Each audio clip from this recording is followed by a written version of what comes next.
स्वागत छ मेरो अर्को ब्लगमा। आज म छु रुसे बुल्गेरियातिर हैन। घुम्ने क्रम जारी नै छ। यो देखिरहेको भएको स्ट्याचु छ, यसको नाम चाहिँ हो मोनुमेन्ट अफ लिबर्टी भन्छ हैन।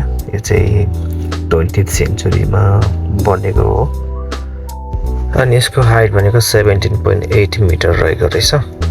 मैले गुगलमा चेक गरेको सबै हैन। कति मजाले डेकोरेट गरेर फुलेको छ फुलहरु हैन। देख्न सक्नुहुन्छ पार्क छ, ठुलो एरियामा छ। यो फाउन्टेन भइहाल्यो। घुम्ने क्रम जारी छ। यो हेर्न सक्नुहुन्छ बुल्गेरियाको परेवा बाटोमा हिँड्ने क्रम जारी छ। दिन एकदम शीतल दिन छ, घाम पनि छैन, एकदम शीतल दिन छ।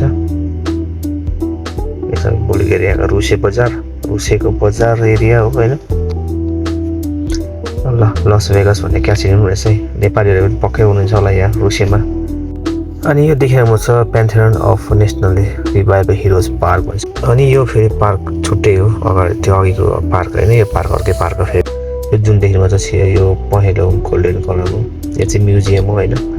यहाँभित्र चाहिँ तपाईको बुल्गेरियामा जति पनि रेभोल्युसनरी हिरोहरू छ त्यहाँ उनीहरूको सबै भित्र स्ट्याचुहरू छ। म चाहिँ भित्र जाने मौका पाइनँ, सन्डे भएको हुनाले बन्द थियो। अनि यो स्ट्याचु चाहिँ जहारी सत्यतोङ भन्नेको चाहिँ उहाँ चाहिँ बुल्गेरियाको रेभोल्युसनरी राइटर हो हैन, क्रान्तिकारी राइटर। अनि यो चाहिँ भेसेल लेभस्की हो। उहाँ चाहिँ बुल्गेरियाको नेसनल हिरो, एकदम खतरा रेभोल्युसनरी हिरो हो। त्यो त्यतिखेरको फाउन्टेन भइहाल्यो। अनि यो रुसियालाई चाहिँ भियना, मिनी भियना पनि भनेर भनिँदो रहेछ हैन। मिनी भियना भनेर किन भनेको भन्दाखेरि भियनामा यो भन्दा अगाडिको भिडियो मैले हालेको थिएँ। भियनामा चाहिँ तपाईँको आर्किटेक्चरको